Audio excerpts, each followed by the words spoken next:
Hello and welcome to a rather psychedelic edition of the YouTube show, hence the mood lighting and, the slightly alternative feel.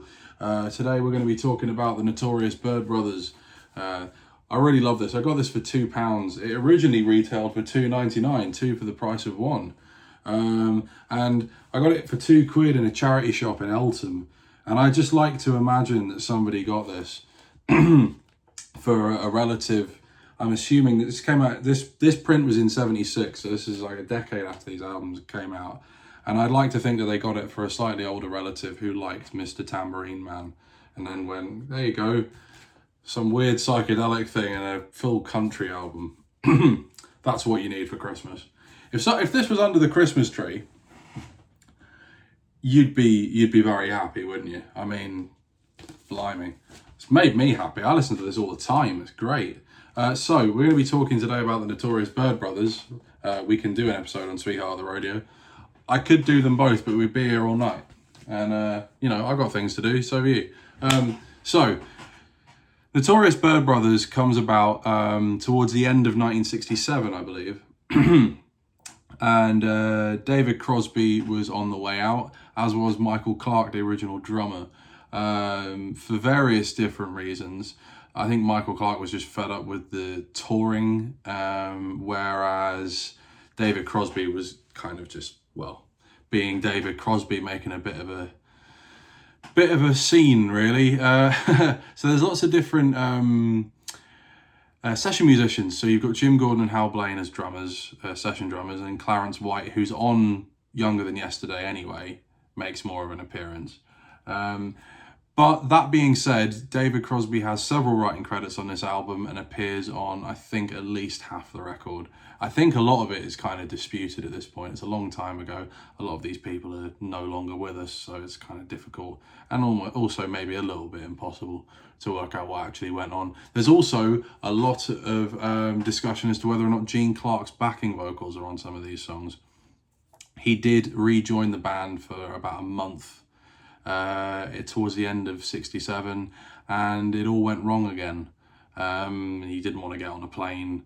I think they did TV. Did they do Smothers Brothers, something like that? And then he had to go. He disappeared again. But in the meantime, they made this. Considering that this album is made completely piecemeal, it is really incredible how well they make it flow together, and all in a neat 28 minutes. See, I love that. I love the fact that this album does so many different things, and it's a 28-minute long album. There you go. You don't need a 70-minute CD with all extra things and different mixes of stuff. Just keep 28 minutes, get in there and get out.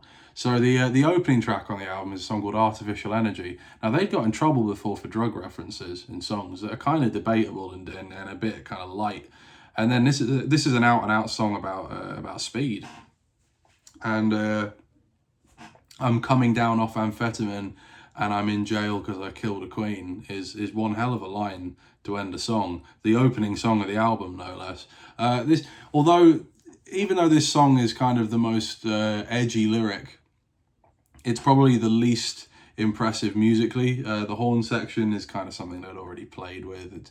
It's not a particularly engaging song from my point of view, although it's a good opening to the album. The album, for me, really kicks off with the second track, which is their version of Goffin and King's Going Back, which is where it just kind of completely opens up. You get that classic Byrds 12-string. But rather than feeling kind of beautiful, like, Bells of Rimney or Turn, Turn, Turn, it suddenly feels very, very poignant and wistful, and more almost like it's in mourning, rather than something to celebrate. And they also do Wasn't Born to Follow, which is another Goffin and King track, but that's a very country flavoured tune, as is quite a lot of this album, to be fair.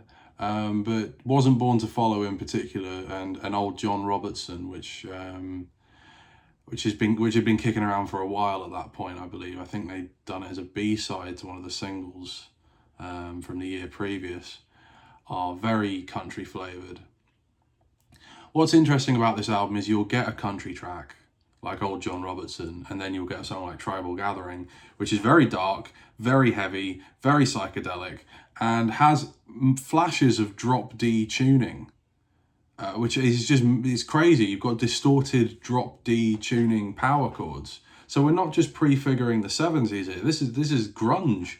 You've got a grunge moment on this album.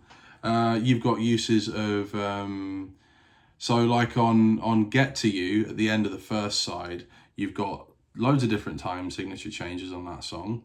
And you do get them on Tribal Gathering as well. Changes Now is really cool because you kind of get, it's kind of the only song where it really kind of jumps between the two feelings. You get that very kind of upbeat country thing.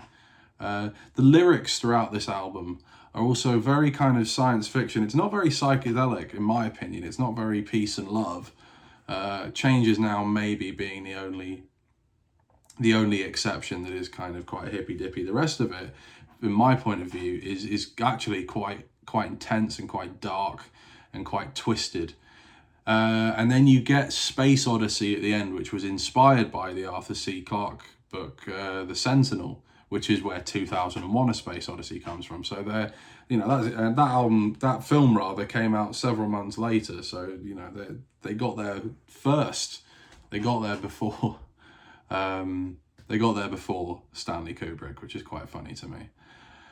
What I really love about this album is all the different flavors that get rolled into it. It's a 28-minute long album, as I've stated, and I feel like this is the first progressive rock album. This, to me, plays like a Yes album, or even a Gentle Giant album in a lot of ways.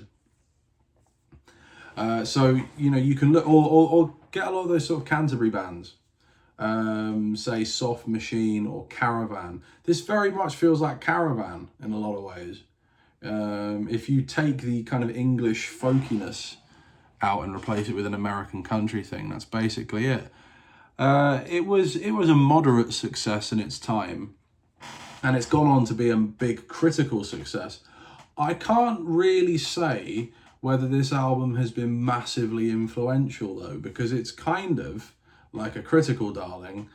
I don't hear a lot of bands, when people talk about being influenced by the Byrds, it's usually the earliest stuff. This album to me sticks out, or Sweetheart of the Rodeo with the country rock thing. This album has some of the country thing in it, but it's not all the way. It has all these other things in it that they never really built upon. They made some more progressive albums later down the line, but they're not that good. This is the album where they really kind of pushed it into a completely new realm. I think this is truthfully one of the most fascinating albums of the 1960s, and maybe ever. And I don't think the Byrds get enough credit. I don't think Roger McGuinn gets enough credit. I don't think Chris Hillman gets enough credit. I think these people are so important, and David Crosby, they're so important to music, and it's kind of, it's fascinating to me that there is this so little reverence now in the year of our Lord and Saviour 2026 of the Byrds compared to the Beatles and the Beach Boys and the Stones and the Who and quite a lot of other bands. But the Byrds for me are just as important, just as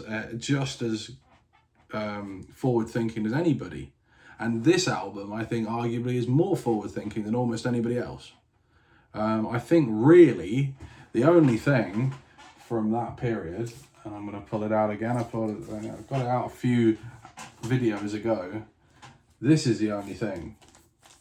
So I would say, if you really want to know what was going on in the 1960s, you'd hit a double whammy that looks a bit like that, you see.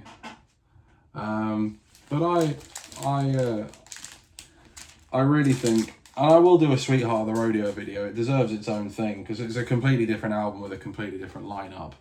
But for me, the Notorious Byrd Brothers is absolutely where it's at. So thank you very much for tuning in. Let me know what you think of this album down in the old comments. What's your favourite moment on it? I think for me, Tribal Gathering sticks out, and Changes Now. Those are the two moments where I'm like, God, they really just went Draft Morning's interesting as well with the sound effects.